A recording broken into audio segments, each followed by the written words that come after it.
Aku sangka sifat kau, Bang.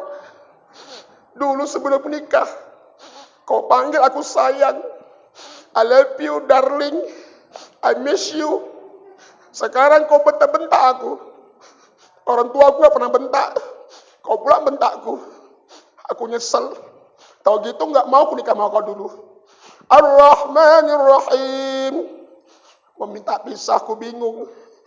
Gak minta pisah, makan hati. Pisah bingung, anak 5 siapa ngasih makan. Ini udah keraka berapa ya? 3 apa 4? Bukan nangis semacam gitu. Bapak pernah bapak nangis? Pernah bapak nangis sholat? Yang pernah alhamdulillah, ya kan? Ini enggak, Allahu Akbar. Hancur aku. Raya semakin dekat. Aku di PHK dari kerjaan. Cuma beli baju anak-anakku ini. Bukan gitu nangisnya. Menangis akan dosa-dosa kita. Terbayang dulu banyak kita meninggalkan sholat. Banyak berlaku maksiat. Yang kita baca ayat Quran tentang siksa neraka. Nangis. Begitu. Tahu kita maknanya. Itu salah satu membuat khusyuk sholat kita.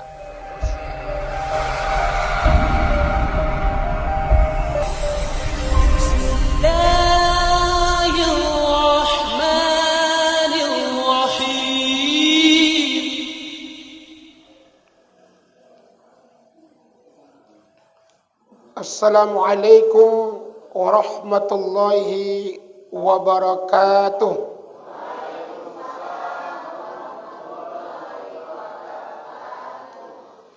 Yang kedengaran sebelah kiri saya, yang sebelah kanan nggak dengar. Kita ulang nih ya. Wak Mamat dan Wak Salam minum es yang cair. Barang siapa ngejap salam, kudoakan THR yang nggak cair. Assalamualaikum warahmatullahi wabarakatuh.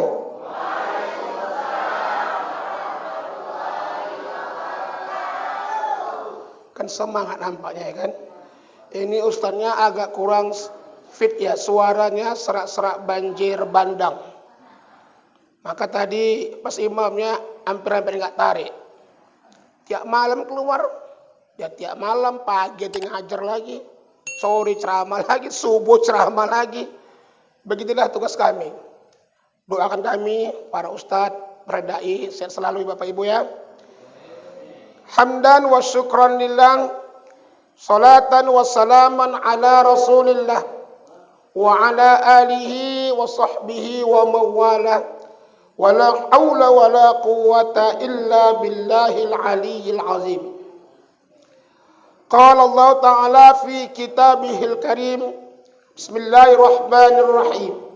Faman ya'mal misqala dzarratin khairan yarah wa man ya'mal misqala dzarratin syarran yarah.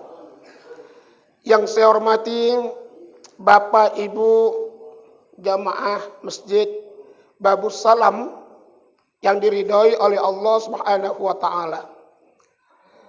Saya kalau ceramah kemari saya sangat kagum begitu. Ini manajemen masjidnya luar biasa ini.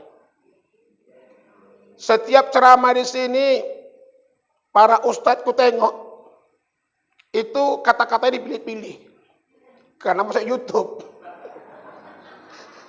Ku tengok nggak ada kata-kata yang nyeleneh, nggak ada.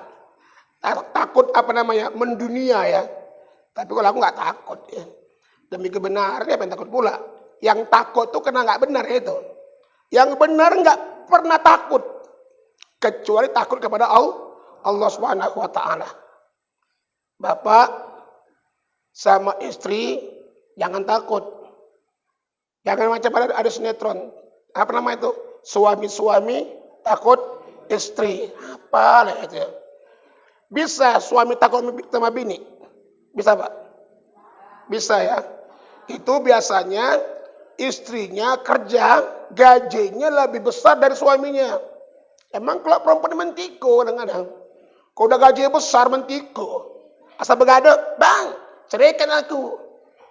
Tanpa abang nggak apa-apa kok, aku bisa makan. Ya memang kerja, lantang valenti. Nah coba kalau udah gak kerja, suami gaji besar. Bang, jangan tinggalin aku lah bang. Jijik kali aku nengoknya. Jadi jangan sampai takutlah laki sama istri. Kenapa? Karena suami itu pemimpin. Pemimpin kaum wanita, pemimpin istri. Tapi dengan demikian, jangan itu pula. Oh, kata Ustaz Jamal, suami nggak perlu takut sama bini. Ya udahlah, pokoknya mulai besok kalau nanti aku tampari biniku. Itu nggak cocok juga, ya kan?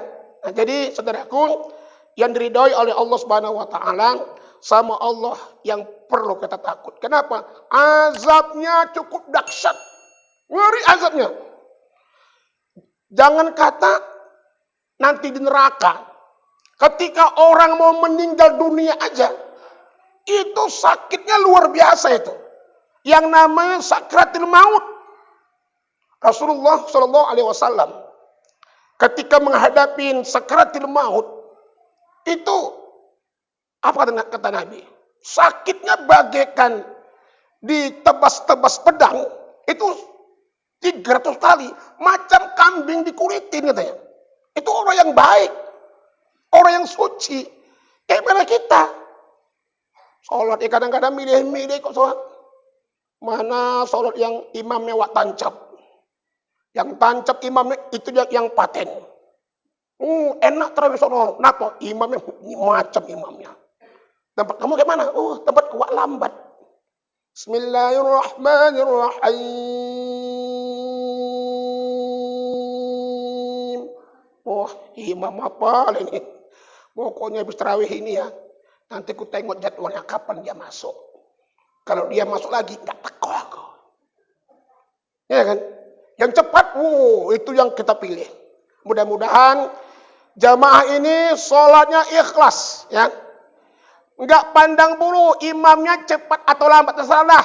Yang penting pasohannya tepat, tajwidnya tepat, tu'maninanya tepat.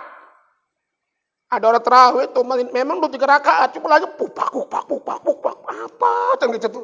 Enggak benar itu ya. Saudaraku, tema kita pada pagi hari ini kita akan membahas tentang orang beriman yang beruntung. Kita ini semua beriman nih. Beriman enggak? Beriman. Kenapa beriman? Karena kita semua puasa ini. Harusnya enggak puasa. Entah kalau anak kecil 4 tahun nggak tahu lah saya. Nah, kalau kita ini ada sini nggak puasa, nggak ada kan? Insya Allah semua kita berpuasa. Itu udah menunjukkan kita beriman kepada Allah. Orang yang beriman itu pasti akan beruntung, pasti beruntung. Nah, dalilnya surat Al-Mu'minun ayat 1 sampai 11. Inilah yang akan kita bahas. Siapa-siapa orang beriman yang dikatakan beruntung itu. Allah bilang gini. Bismillahirrahmanirrahim. Qad aflahal mu'minun. Dan sungguh beruntunglah orang-orang yang beriman itu. Allah udah jamin. Orang beriman itu sangat beruntung. Nggak pernah stres. Nggak pernah, apa saya bilangnya, galau gitu. Pokoknya apalagi sampai bunuh diri, nggak mungkin. Karena bagi orang beriman sungguh ajaib semuanya orang beriman, kata Nabi. Di mana ajaibnya? Orang beriman itu kalau mendapat nikmat dia bersyukur. Punya duit banyak, itu duit nggak dicekek sendiri. Tahu dicekek? Dipangan dewe. Itu bahasa Inggris itu. Dicekek dewe, dipangan dewe gitu. Dia punya duit, dia tahu betul di dalam duitnya itu ada hak orang lain. Maka dia berimpak, dia bersedekah, dia zakat, dia berkorban, dia diaji. Orang beriman yang dapat rezeki, dia nggak dimakan sendiri, dia bersyukur. Nah sebaliknya, orang beriman ketika mendapat musibah dia bersabar. Suaminya meninggal dunia, umpamanya kan musibah bagi istri itu. Anaknya 5, jadi janda, jadi anak yatim tuh orang, anak-anak kita. Nggak perlu stres. Nangis ya nangis. Masa laki mati nggak nangis? Ketawa malah. Kalau ketawa ibu, nggak boleh nangis, puasa batal. Ini pauk ini. Bu, jangan nangis bu, batal. Lakiku mati. Batal bu, nggak boleh. Apa pula batal? Boleh nggak bu, laki mati awak nangis? Ya boleh lah. Yang nggak boleh itu meratap, nggak boleh. Ninggal suaminya, hancur lah bang, mati kau. Siapa lah bang yang ngasih makan aku bang? Anak kita 5, bang pun. Tak apa-apa aja bang, cepat kali mati. Siapa mau mati? Memang udah waktunya mati. Bang, itu nggak boleh. Tapi kok gini? Itu boleh nggak apa-apa. Atau bapak ninggal istri, nangis. Datang kawannya, Pak, bapak kok nangis Pak, sedih? Iya, sedih aku. Kok gitu Pak? Kenapa bos sekarang matinya? Aku mau nikah lagi, memang cocok kayak gini. Itu datang sebahagia, enggak benar begitu, ya. Jadi apapun yang terjadi musibah sama dia yakin kalau ini dia sedang diuji sama Allah. Dia bersabar. Miskin dia sabar. Sabar itu bukan mesti diam. Bapak miskin ya? Kok nggak kerja Pak? Sabar. Kalau memang Allah ngasih kaya ya kaya. Enggak juga betul. Miskin tuh kita tetap berusaha, berikhtiar. Hasilnya serahkan sama Allah. Itu namanya sabar. Bapak sakit Pak? Sakit. Nggak berobat? Sabar. Nanti kalau Allah ngasih sembuh ya sembuh juga. Itu namanya pauk. Sakit ya berobat. Perkara sembuh atau tidak itu Allah yang menentukannya. Yang penting ada usaha. Apapun saja yang terjadi musibah sama dia tetap bersabar. Karena bagi orang beriman, yang namanya nikmat, yang namanya musibah, dua-duanya ujian dari Allah Subhanahu wa taala. Yang kaya diuji oleh Allah dengan hartanya. Mampukah dia tetap beriman, tetap istiqomah, walaupun hartanya banyak, hartanya berlimpah ruah, masih mau rukuk dan sujud menyembah Allah? Sebab banyak orang-orang yang tadinya miskin, nggak punya apa-apa, begitu kaya, lupa dia sama Allah Subhanahu wa taala. Pada waktu miskin, zikirnya satu hari 1000 kali. Astagfirullah, astagfirullah, astagfirullah, astagfirullah, astagfirullah. Begitu kaya, nggak lagi zikiran. Habis sholat, Allahumma antas salam wa minkas salam. Dia nggak Allahumma lantas jalan. Sibuk ngurusi harta. Itu. Nah, jadi kaya itu juga ujian. Banyak orang kaya matinya kufur dalam sejarah. Qarun ini awalnya orang miskin. Orang soleh begitu. Kawannya Nabi Musa ini. Tapi begitu dia kaya, berubah ekonominya. Sombongnya minta ampun. Sampai-sampai Qarun ditenggelamkan oleh Allah bersama harta bendanya ke dasar perut bumi. Kenapa? Karena dia nggak bersyukur sama Allah SWT. Lupa daratan ketika hartanya banyak. Makanya kalau bapak ibu kemana dapat harta karun itu hartanya sekorun itu. Saking banyaknya hartanya. Siapa lagi? Sa'labah. Yang hidup di zaman baginda Rasulullah SAW. Awalnya miskin. Tapi miskin nggak jadi halangan sama dia untuk ibadah. Di mana ada Nabi, di situ ada Sa'labah. Tapi ketika Sa'labah minta doakan sama Nabi supaya kaya, sama Nabi doakan kaya. Tapi ketika dia kaya, nggak pernah lagi hadir ke masjid. Sampai-sampai ibadah pun dia tinggalkan. Akhirnya apa? Sa'labah meninggal dalam kekufuran. Hati-hati dengan harta yang kau punya, jangan sampai kau menjadi kufur dikarenakan harta yang kau punya itu. Nah, sebaliknya, ada orang miskin nggak sabar dengan kemiskinannya.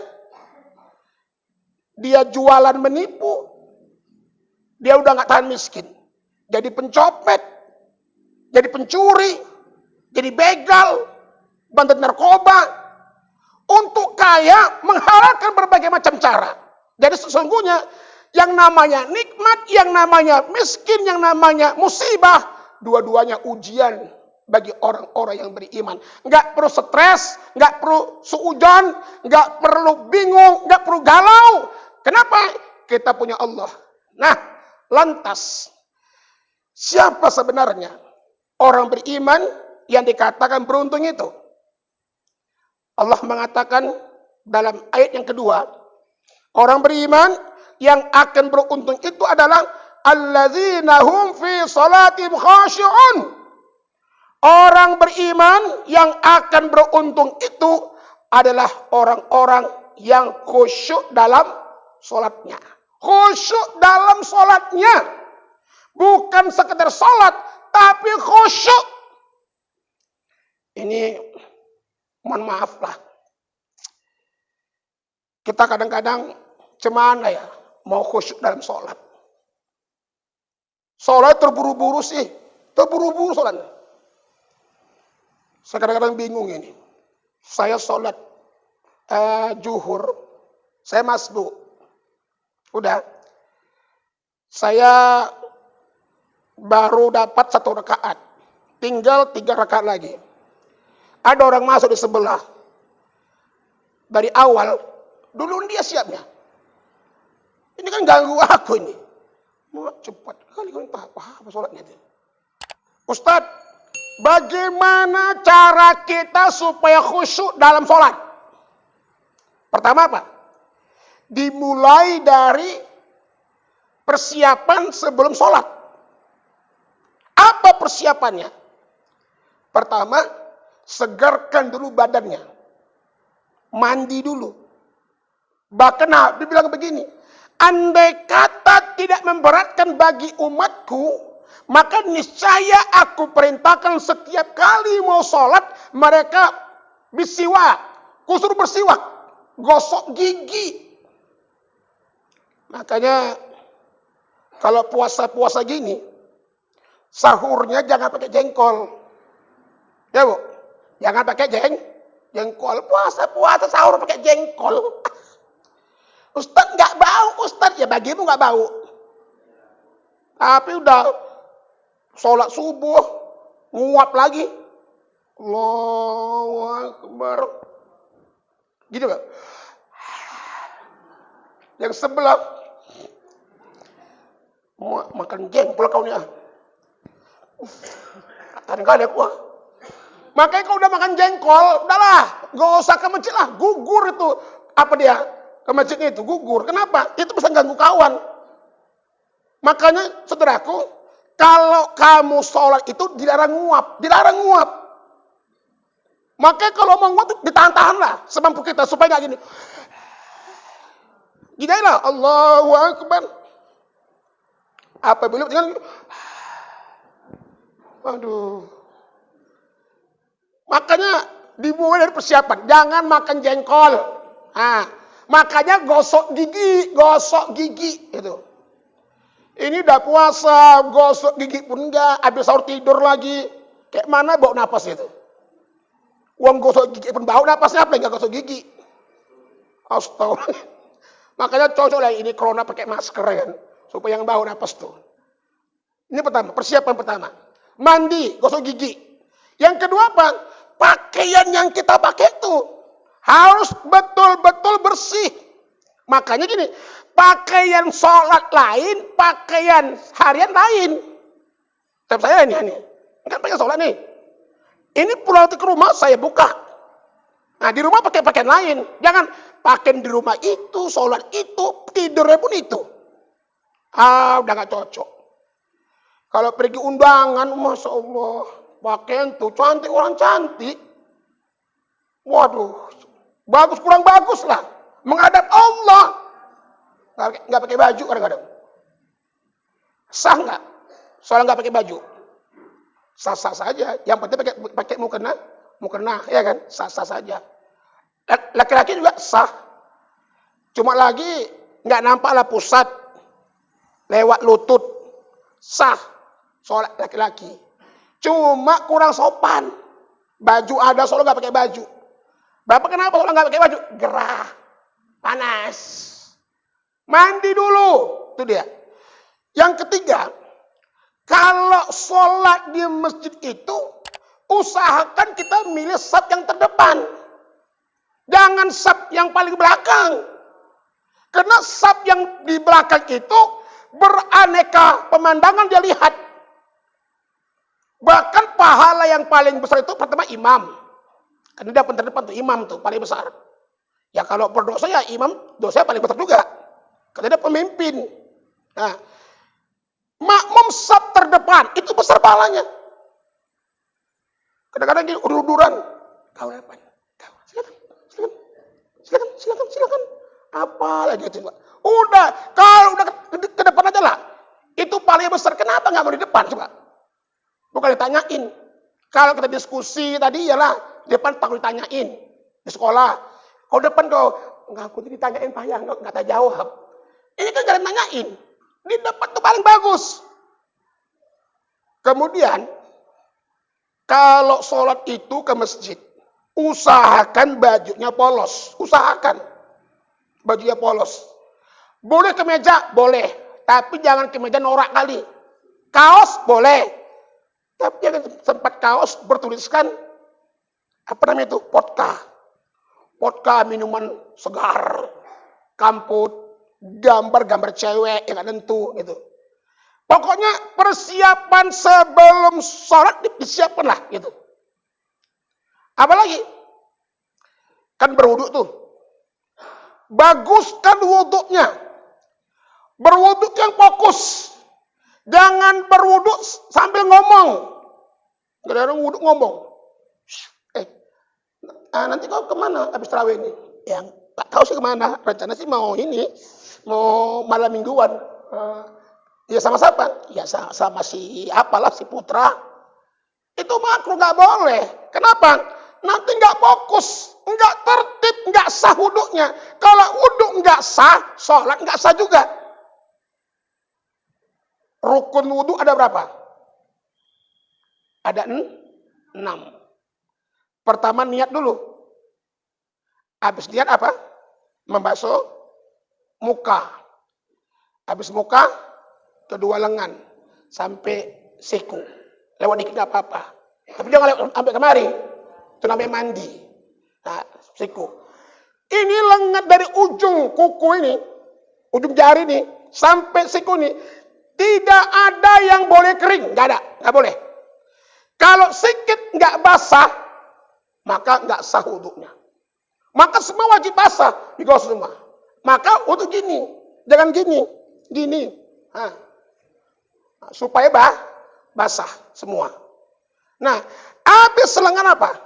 Menyapu kepala, menyapu bukan ambil sapu kan begitu, udah botak sapu lagi. Menyapu begini. Disinilah bedanya. Kalau kita membasuh muka, nih, tabung air sap. Dia langsung airnya ke muka. Nah. Tapi kalau untuk kepala, sunnah gini, tabung air, udah jadi ginian. Ini.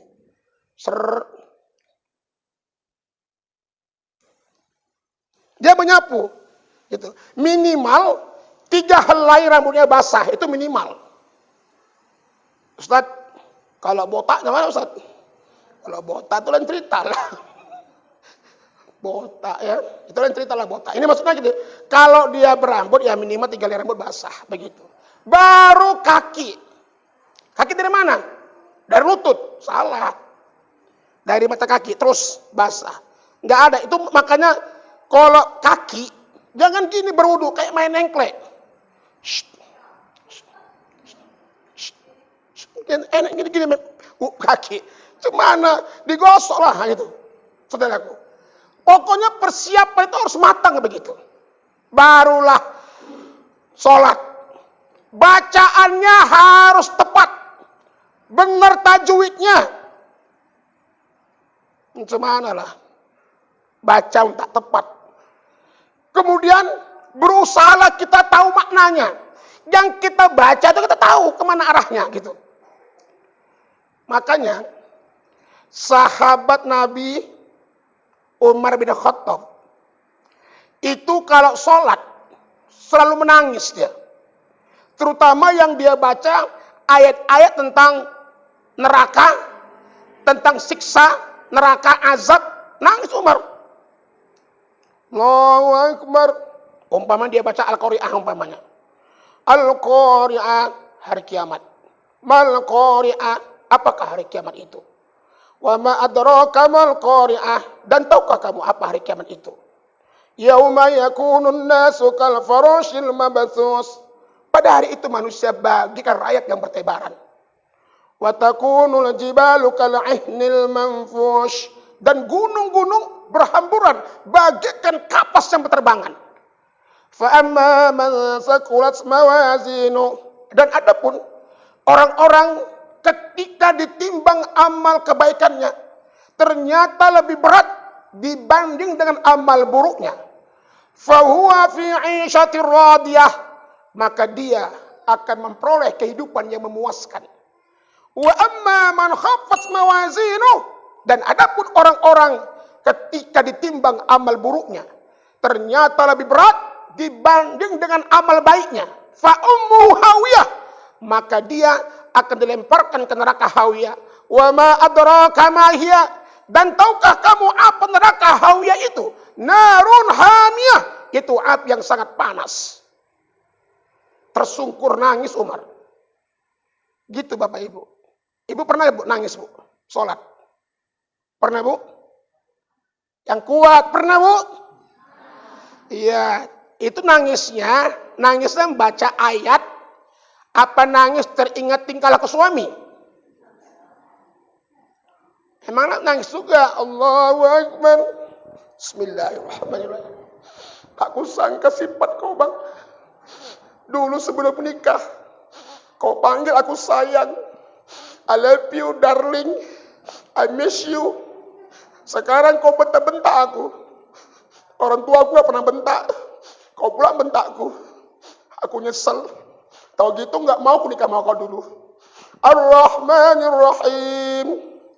Mau minta pisah, aku bingung. Gak minta pisah, makan hati. Pisah bingung, anak 5 siapa ngasih makan. Ini udah keraka berapa ya? 3 apa 4? Bukan nangis semacam gitu. Pernah Bapak nangis? Pernah Bapak nangis sholat? Yang pernah alhamdulillah, ya kan? Ini enggak, Allahu Akbar.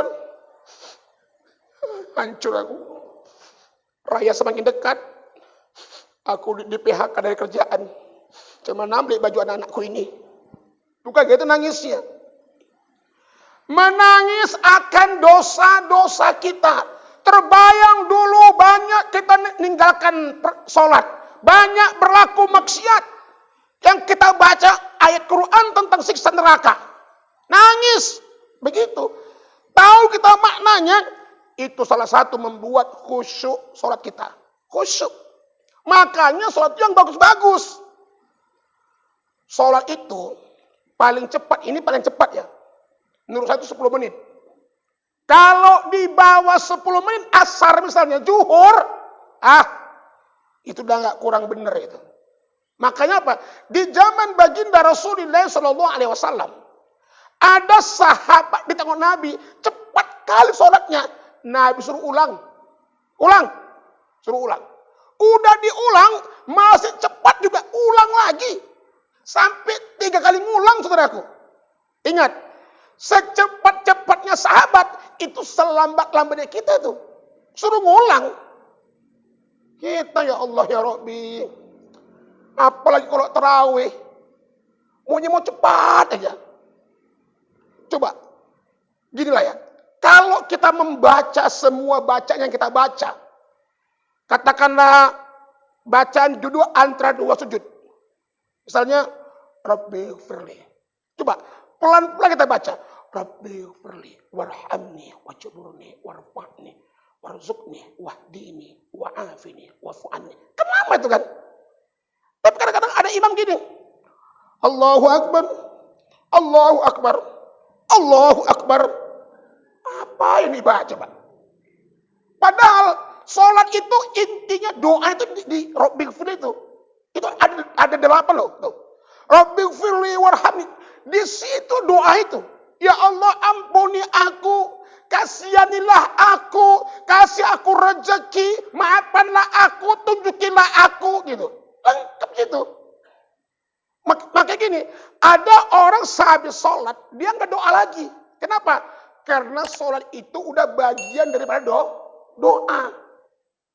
Jangan cepat-cepat kali lah. Apalagi kalau zuhur, nggak bersuara, cepat kali. Saya kalau udah nongol imam cepat kali, jijik saya, betul. Kadang-kadang nggak sempat baca Al-Fatihah, udah ruku. Apa nggak pakai tajwid itu coba? Makanya Imam Syafi'i mengatakan begini, sholat dalam hati itu nggak sah. Ini contoh sholat dalam hati.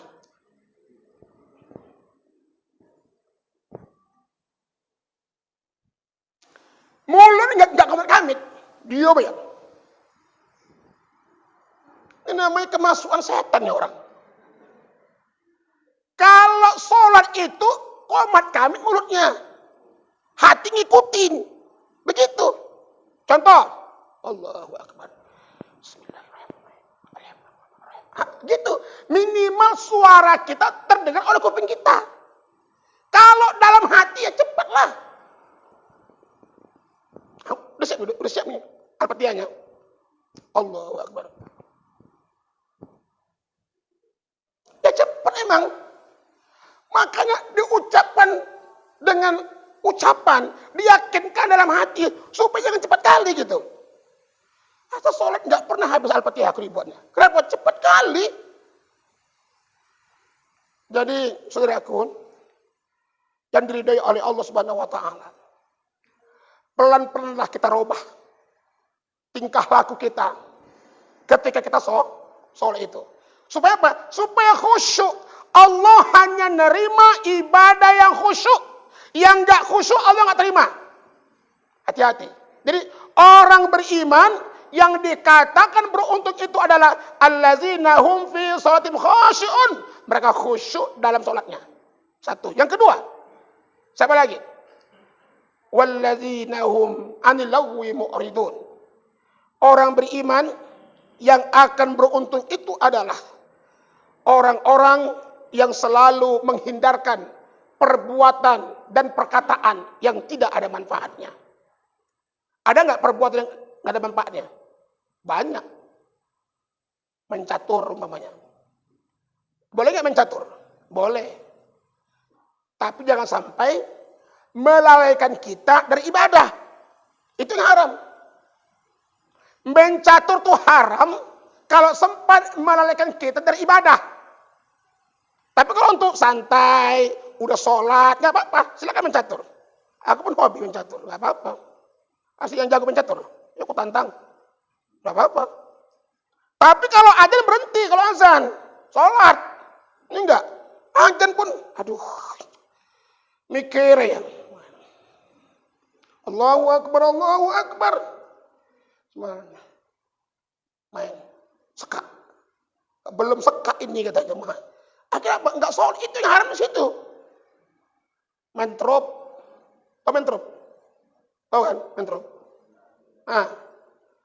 Kalau melalaikan ibadah kepada Allah haram.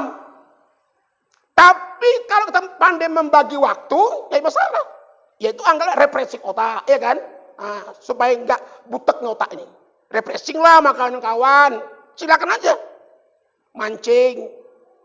Boleh nggak mancing? Boleh. Tapi mancing jangan nipu. Ini mancing nipu. Pak, bisa mancing kok? Mana? Ke pantai. Ke pantai mancing. Kemana? Sana, ke Tanjung Pura. Kita nyewa bot. Udah. Nggak dapat mancing. Mau pulang ke rumah. Bisa gawat nih. Nanti bini nanya, mana ikannya? Matanya mancing. Akhirnya apa? Beli ikan. Sama tukang ikan. Udah, pulang ke rumah. Mama, dapat mah 3 kilo. Orang beli, bukan mancing dapat itu. Nipu itu. Makanya orang mancing itu baik nipu ya kadang-kadang. Tapi bukan di sini soal kamu seluman. Ustaz kau tahu, aku dulu hobi mancing. Asal mancing gak dapat. Takut dimarahin, beli ikan lah. Kan kakak dibeli. Dapat nih bang, udah dapat deh, dapat. Di mana bang? Di tengah laut. Orang beli gimana? Gak tahu dia kan. Nipu gitu. Gimana mau berokah begitu? Perbuatan yang sia-sia begitu. Nah, apalagi orang beriman itu perkataannya juga nggak sia-sia. Jangan sampai kita berkata-kata yang nggak benar, saudaraku. Begini, lidah ini kecil bentuknya, dia nggak bertulang, tapi amat besar pengaruhnya dalam ikut membentuk, mewarnai kehidupan seseorang. Orang kalau pipinya ditampar pakai tangan, rasa sakit itu akan cepat hilang. Tapi kalau orang perasaannya ditampar dengan kata-kata, rasa sakit itu kadang sampai mati terbawa-bawa. Bahkan regenerasi lagi. Mamaku mati gara-gara kau lah, mamaku mati. Terus nyambung. Makanya hati-hati ketika kamu berbicara. Salamatul insan fihibdil lisan. Keselamatan seseorang itu bergantung kepada lidahnya. Bagaimana dia berbicara. Banyak rumah tangga hancur. Terjadi perceraian, percecokan apa? Cuma gara-gara salah ngomong suami istri. Gaduh, cerai. Berapa banyak jamaah masjid yang merajuk nggak mau ke masjid lagi. Gara-gara pengurusnya ngomong kasar kali. Orang ke masjid, tumbennya ke masjid ya, tumben. Masa nggak pernah, taubat ya. Kapok deh, tersinggung nggak ke masjid lagi. Gara-gara omongan itu gitu. Berapa banyak persahabatan itu harus putus. Gara-gara salah ngomong. Hati-hati kau bicara. Sebab salah bicara, orang akan tersinggung. Betul lewat bu, bapak. Udahlah ya. Ada 8 poin lagi nih. Tangguh emang. Ya udahlah. Ini ku sampaikan, cuma nggak ku jelaskan. Udah. Orang beriman yang akan beruntung, dia menghindari perbuatan yang tidak ada manfaatnya. Perkataan yang ada manfaatnya. Yang ketiga, wallazina hum lizakati fa'ilun. Orang beriman yang akan beruntung itu adalah orang yang selalu menunaikan zakat, rajin berinfak, rajin bersedekah. Itu orang beriman yang akan beruntung. Yang keempat, wallazina hum li furujihim hafizun. Orang beriman yang beruntung itu adalah orang yang selalu menjaga kehormatannya, menjaga kemaluannya dari berbuat zina. Illa ala azwajihim aw ma malakat aymanuhum fa innahum ghairu malumin. Kecuali kepada istri-istrinya dan kepada budak yang dimilikinya.